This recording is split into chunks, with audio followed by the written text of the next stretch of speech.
In earlier sections of this module, we discussed what the SDGs were and what the role of ICTs in achieving the goals of sustainable development.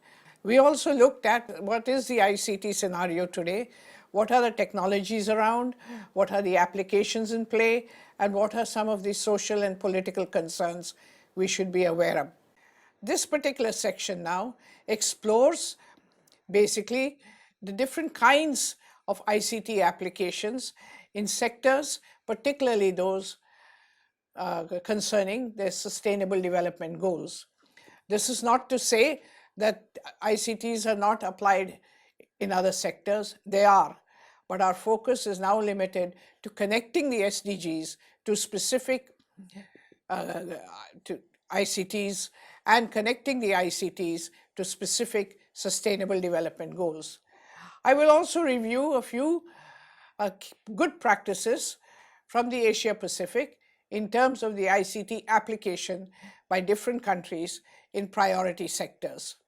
I would once again suggest to you that you listen to my lecture alongside the print copy of the module, which explains in detail many of the issues that will be raised here. Before going on to looking at the applications in various sectors, I would like to draw your attention to the fact that ICTs, by their very nature, are cross-cutting tools. In other words, they are like a highway or a bus with a variety of uses and a variety of applications, so that if on a highway you may have huge trucks, motorized vehicles, and other kinds of vehicles traveling, similarly, on a bus, you might have different kinds of passengers, different kinds of products moving in a bus. Similarly, in ICTs, there are a range of applications, there are a range of sectors as very diverse from each other that can be exploited. So the current perspective now, as opposed to the earlier one, is a little different.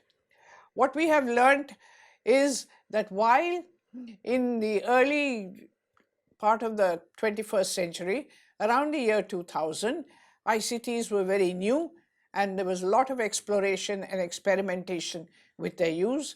The current perspective is more mature because we have learned from the experiences of the last 15 years, and we recognize the need to embed ICTs use in a set of goals and objectives.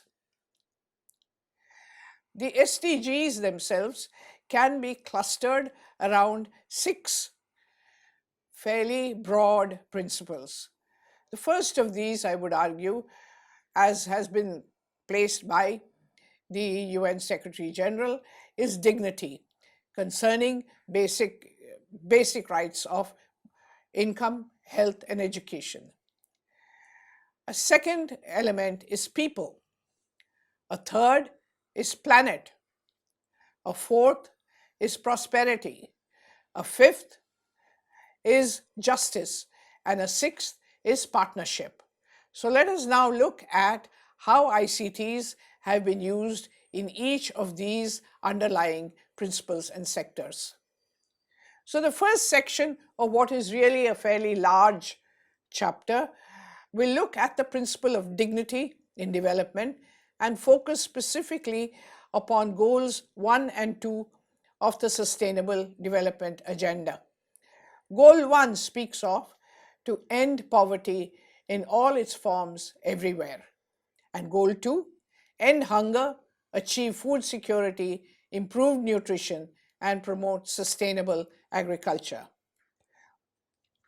Findings from a number of experiences, particularly with the technology of the day, that is the mobile phone, show that these provide better access to information about market prices, and this in turn leads to higher incomes, personalized and location-specific climate and disaster information, which enables the farmer to better plan risk and disaster management.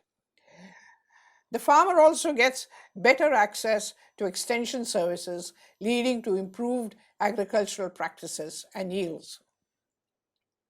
Some cases.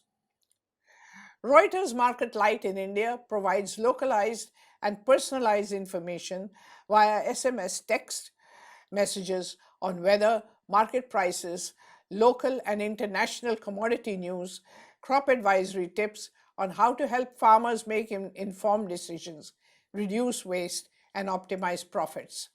Similarly, e-dairy in Sri Lanka provides timely market information through SMS to dairy farmers to increase their incomes, reduce wastage, particularly of perishable dairy products.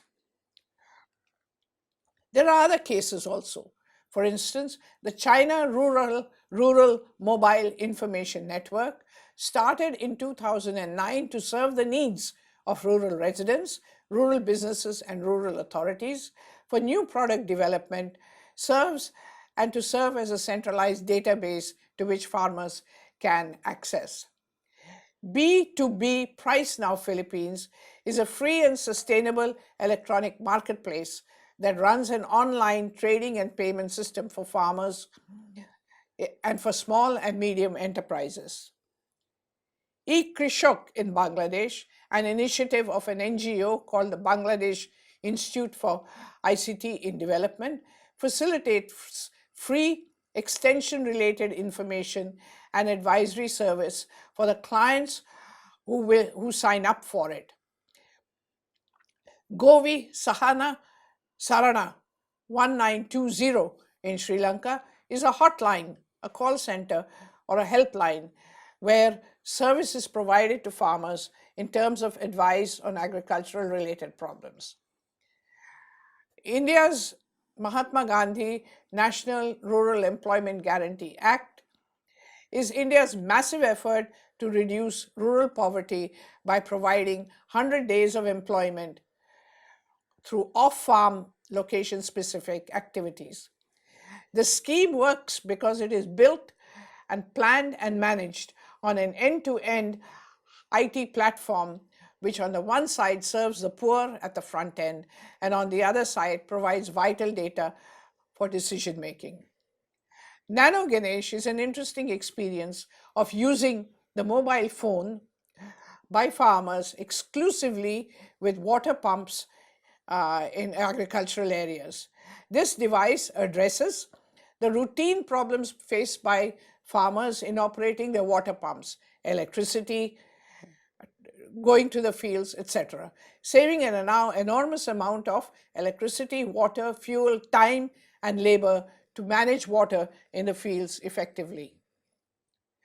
So this section, which looks at goals 1 and 2, basically, to summarize, suggests that access to timely information in agriculture can make the difference for many of the rural poor who are engaged in essentially subsistence farming.